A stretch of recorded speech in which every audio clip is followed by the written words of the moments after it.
1928 के बाद 1930 में क्या हुआ?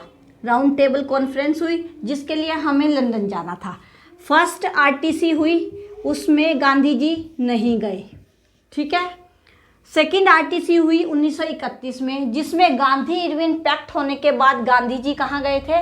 लंदन में। लंदन में जब वो गए, वहाँ पे जी कॉर्बेट नाम का कोई व्यक्ति था, जिसने वहाँ लंदन कॉन्फ्रेंस में ये बात उठाई कि हरियाणा और पंजाब किसी भी तरह से एक जैसे नहीं हैं, उनको अलग कर देना चाहिए। देखिए, लंदन में बैठे इस व्यक्ति को भी कितनी प्रॉब्लम हो रही थी हरियाणा और पंजाब को एक साथ रखने के लिए।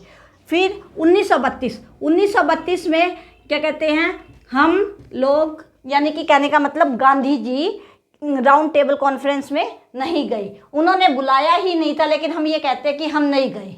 नहीं तो हमारी बेइज्जती होती है कि हमें बुलाया ही नहीं था। उसके बाद 1932 देश बंधु गुप्ता, इस नाम का पर्सन, जो कि पानीपत का एक लीडर था, नेशनल लेवल का लीडर, उसने ये बात कही कि पंजाब और हरियाणा अलग कर दिए जाए। अब तक सभी दलों में ये बात हुई थी, ऑल इंडिया मुस्लिम लीग ने भी ये बात उठाई थी। कोई ऐसा पर्टिकुलर एक पर्सन नहीं था कि हम ये कह सके कि उस पर्सन ने ये बात कही है।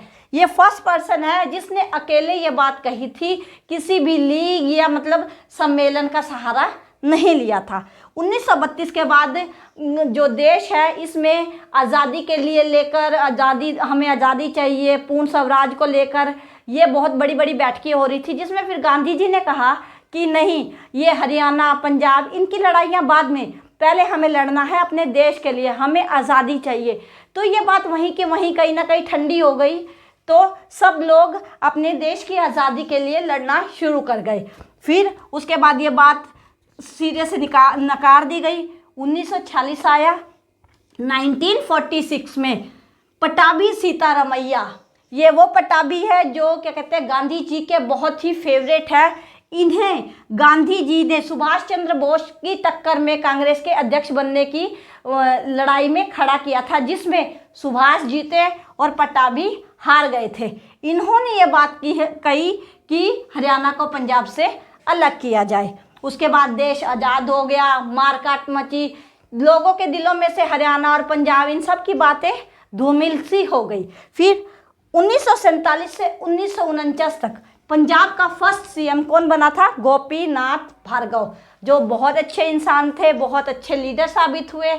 इसके बाद फिर 1949 में पंजाब का दूसरा सीएम बना। 1956 में क्या हुआ? पंजाब के थर्ड सीएम आए। कौन? प्रताप सिंह कैरो, जिसको हम कह देते हैं PS कैरो, जिनका अदर नेम हम ऐसे भी शॉर्ट में बोलते हैं। ये 1956 से 1965, कहीं कहीं 64 भी लिखा है, कहीं 65 भी लिखा है, तो ये सीएम रहे पंजाब के। 1965 में या 64 में कह लो, इनका सोनीपत के जो रसोई गांव हैं, उनके पास एक्सीडेंट होके इनकी हत्या हो गई, या लगा लो क्या कहते हैं भाई डेथ हो गई, या किसी ने इनका मर्डर कर दिया। अभी कुछ कंफर्म नहीं है, हम कुछ नहीं कह सकते, लेकिन इनकी डेथ हो गई। फिर इन्होंने जो रिपोर्ट थी फजल अली आयोग, जिसमें फजल अली आयोग ने भी यही कहा कि जो पंजाब है उनको 2 क्षेत्रों में डिवाइड कर दिया जाए, एक हिंदी भाषिक क्षेत्र हो जाएगा, एक पंजाबी भाषिक क्षेत्र हो जाएगा। लेकिन प्रताप सिंह कैरो ने इस पे कोई काम नहीं किया। इस आयोग की जो सिफारिशें फजल अली आयोग ने दी थी, उस पर कोई काम नहीं किया, क्योंकि उन पे कोई बाउंडेशन नहीं थी। उनका मन होता तो वो कर लेते, अगर नहीं होता तो वो नहीं करते। जब फजल अली आयोग ने ये बात कही तो हरियाणा और पंजाब के लोगों को उस सच्चर फॉर्मूले की भी कदर हुई, जो उन्होंने पहले सिरे से नकार दिया था। लेकिन अब कुछ नहीं हो सकता था। भीमसेन सच्चर जी उस क्षेत्रीय फॉर्मूले पे काम करने को रेडी थे, बट प्रताप सिंह कैरो ने इस फॉर्मूले पे कोई भी काम नहीं किया। ये लड़ाई ऐसे ही चलती रही। 1960 में क्या हुआ?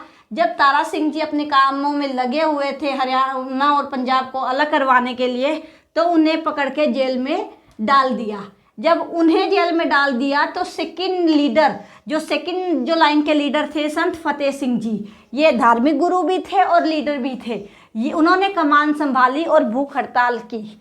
ठीक है। उसके बाद क्या हुआ? तारा सिंह जी जेल से रिहा हो गए। फतेह सिंह के पास आए, उन्होंने कहा फतेह सिंह को कि तू खड़ा हो भूख हड़ताल पे, मैं बैठूंगा। अब तारा सिंह जी बड़े थे, धर्मगुरु थे, उन्होंने क्या किया, ये अपनी भूख हड़ताल से उठ गए। ये उठ गए और इनकी जगह भूख हड़ताल की कमान तारा सिंह जी ने संभाल ली। 48 दिनों तक इन्होंने, तारा सिंह जी ने क्या की, भूख हड़ताल। लेकिन पता नहीं 48 दिन के बाद ऐसा क्या हुआ कि किसी ने क्या समझा दिया, इनको क्या कहा कि 48 दिन बाद इन्होंने अपनी भूख हड़ताल ख़त्म कर दी और उससे उठ गए, जिससे ना फतेह सिंह और तारा सिंह जी के बीच में भी क्लैश हुआ था, डिस्प्यूट हुआ था। फिर 1965 में फतेह सिंह ने एक बड़ा स्टेप लिया। उन्होंने अकाल तख्त के आगे जाके कसम खाई कि मैं भूख हड़ताल करूँगा, अगर 15 दिन तक सरकार ने मेरी बात नहीं मानी तो मैं आत्मदाह कर लूँगा। 1965 का सन देखते ही आपको याद आना चाहिए कि इस सन में इंडिया और पाक युद्ध हुआ था। 1962 के युद्ध से हम अभी उभरे ही नहीं थे कि जो पाकिस्तान है उसने हम पे हमला कर दिया। तो इस युद्ध को देखते हुए जो शास्त्री जी थे, वो जो हमारे देश के प्रधानमंत्री थे, वो फतेह सिंह जी से मिले। उन्होंने उन्हें समझाया कि फतेह सिंह जी आप देखिए कि अभी इंडिया और पाकिस्तान की लड़ाई चल रही है, इस टाइम हम सबका ध्यान देश के लिए होना चाहिए, ना कि अपने एक एक स्टेट के लिए। तो जो फतेह सिंह जी है, उन्होंने शास्त्री जी की बातों का सम्मान रखा, सम्मान किया और उन्होंने अपनी भूख हड़ताल को वापस ले लिया। फिर क्या था, इंडिया पाकिस्तान के इस युद्ध में हम जीत ही रहे थे। हमारी जो सेना है वो लाहौर तक, अंदर तक घुस गई थी। हमने इसमें पाकिस्तान को बहुत बुरी तरह से इस युद्ध में हरा दिया। इसके बाद जब युद्ध खत्म हुआ तो संत फतेह सिंह जी अपने भूख हड़ताल पे फिर दोबारा बैठने के लिए तैयार हो गए। इस पे जो हर 15 दिन में जो राज्यपाल गृह मंत्री को रिपोर्ट देता है, उस टाइम हमारे जो देश के जो गृह मंत्री थे वो थे गुलजारी लाल नंदा। ठीक है, नंदा जी के पास इस पंजाब की इस खट्टर पट्टर की रिपोर्ट हर 15 दिन में जा रही थी। अब फिर जो फतेह सिंह जी ने जब ये अपनी कमान दोबारा संभालने का मन बनाया तो GL नंदा ने हुक्म, मतलब जो संसद के सामने ये बात रखी कि ये इंसान नहीं मानेगा, हमें कुछ ना कुछ करना पड़ेगा पंजाब और हरियाणा के लिए, अदरवाइज ये आदमी कुछ ऐसा काम कर देगा जिससे जो देश की है वो शांति फिर से भंग हो सकती है। तो क्या कहते हैं, गुलजारी लाल नंदा जी ने 1965 में एक संसदीय समिति बनाई। उस संसदीय समिति के अध्यक्ष उन्होंने हुकुम सिंह को बनाया। हुकुम सिंह जी उस टाइम लोकसभा के अध्यक्ष थे। इन्होंने देखा, समझा, इन्हें कुछ नहीं करना था, इन्होंने सारी रिपोर्ट्स को पढ़ना था। इन्होंने पढ़ा और समझा और बोला कि हाँ, पंजाब और हरियाणा को एक दूसरे से अलग कर देना चाहिए। लेकिन इन्होंने कहा कि हमें इतनी नॉलेज नहीं है कि हम कैसे बता सकते हैं कि हम पंजाब को कितना हिस्सा दें या कैसे करें। तो इन्होंने एक रिटायर्ड जज JC शाह की अध्यक्षता में पंजाब पुनर्गठन सीमा आयोग, जिसे परिसीमन आयोग भी बोलते हैं, जो क्या कहते हैं, पंजाब पुनर्गठन सीमा आयोग, इसका निर्धारण किया 23 अप्रैल 1966 को। इसके हेड कौन थे? JC शाह। इसका नाम देखिए, पंजाब पुनर्गठन सीमा आयोग। इसमें पंजाब की सीमा का पुनर्गठन कर रहे हैं, क्योंकि हरियाणा तो उसके साथ मिला हुआ है। हम छेड़छाड़ किसके साथ कर रहे हैं? पंजाब के साथ। 23 अप्रैल 1966 में ये आयोग आया और इन्होंने ज़्यादा कुछ नहीं, 1 महीना 1 हफ्ते के अंदर अंदर, ये देखिए 23 अप्रैल थी, नेक्स्ट 31 मई, पूरा 1 महीना और 1 हफ्ते के अंदर अंदर इन्होंने अपनी रिपोर्ट पेश कर दी। इस रिपोर्ट के आधार पर 1 नवंबर 1966 को हरियाणा स्टेट अस्तित्व में आ गया। ये कहानी थी हरियाणा बनने की। Thank you. देखिए 1949 में भीमसेन सच्चर जब उसके सेकंड CM बने, उससे पहले घटना हो गई 1948 में। वो क्या घटना थी कि एक मास्टर तारा सिंह जी थे, जो लीडर भी थे और धर्म गुरु भी थे। उन्होंने अपने जो अखबार है अजीत अखबार, उसमें एक स्लोगन निकाला और उसमें एक सिख राज्य की, उन्होंने ये नहीं कहा कि हमें सिख सूबा चाहिए, उन्होंने इससे अलग सिख राज्य की डिमांड की। और पहली बार ऐसा हुआ, पहले हम सब कहते थे कि हरियाणा को पंजाब से अलग करो, हरियाणा को पंजाब से अलग करो, लेकिन मास्टर तारा सिंह जी ने अपने अजीत अखबार, इस अखबार में क्या कहा कि जो पंजाब है उसको हरियाणा से अलग करो, क्योंकि पंजाब को किसी के साथ नहीं मिलाया गया था। पंजाब पहले से एक अलग राज्य था, उसमें हरियाणा को मिलाया गया था।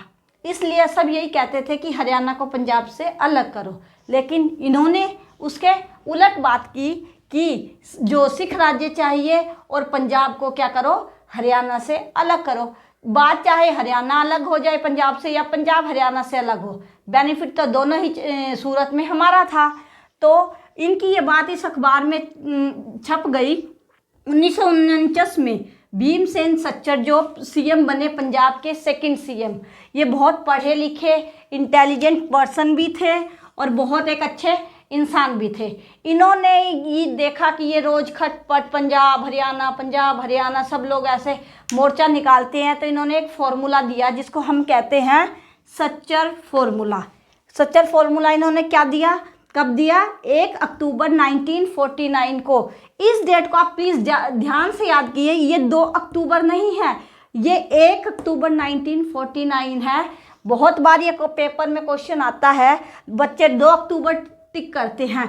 ये फॉर्मूला उन्होंने दिया 1 अक्टूबर 1949, 2 अक्टूबर नहीं है, 1 अक्टूबर 1949। इस फॉर्मूले में उन्होंने क्या कहा, बहुत सारी बातें की कि मतलब उन्होंने कहा कि ऐसा करते हैं कि जो ये पंजाब है इनको 2 क्षेत्रों में बांट लेते हैं। ये क्या है, पंजाबी क्षेत्र, और ये क्या है, एक हिंदी क्षेत्र। इनकी सब बातें बहुत ठीक थी।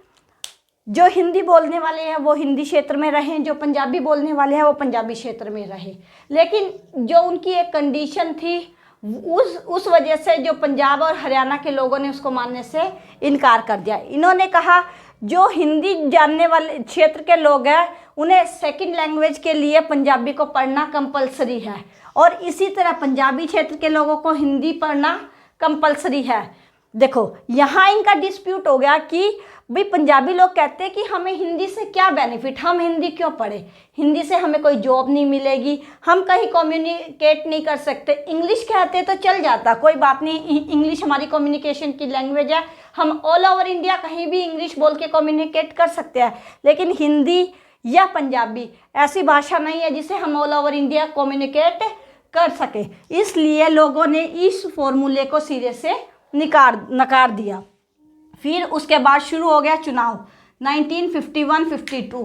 चुनाव देश के लिए बहुत बहुत बड़ी बात थी, क्योंकि हम इतने लगभग 200 सालों के जो स्वतंत्रता के बाद हम अलग हुए थे, ये हमारा फर्स्ट चुनाव था।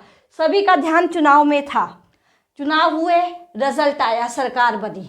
पर सरकार बनने के बाद एक आदमी पी रामुल्ला, हैदराबाद का ये आदमी, इसने हड़ताल कर दी कि मुझे अपना स्टेट चाहिए। उसने हड़ताल की, भूख हड़ताल पे वो बैठा, लेकिन 56 दिन बाद वो भूख हड़ताल करते करते मर गया।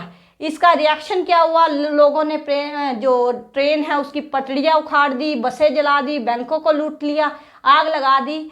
तो इस वजह से जो दिल्ली में जो सरकार थी उन्होंने कहा इस मार्केट से अच्छा है उन्होंने कि हम ये स्टेट बना दे। तो आनन फानन में उन्होंने क्या किया, 1953 में पहला स्टेट आंध्र प्रदेश को बना दिया। ठीक है, फिर उन्होंने मतलब जो गवर्नमेंट में जो लोग बैठे थे उन्होंने सोचा कि आज एक इंसान मरा, उन्होंने मतलब भूख हड़ताल की, वो उनकी डेथ हो गई, तो हमने फटाफट उनका स्टेट बना दिया। इस तरह से दूसरे लोग भी करेंगे। तो इससे अच्छा है कि हम कोई आयोग बना लेते हैं, कोई कमीशन बुला लेते हैं जो क्या करेगा, हमें स्टेट की जानकारी देगा।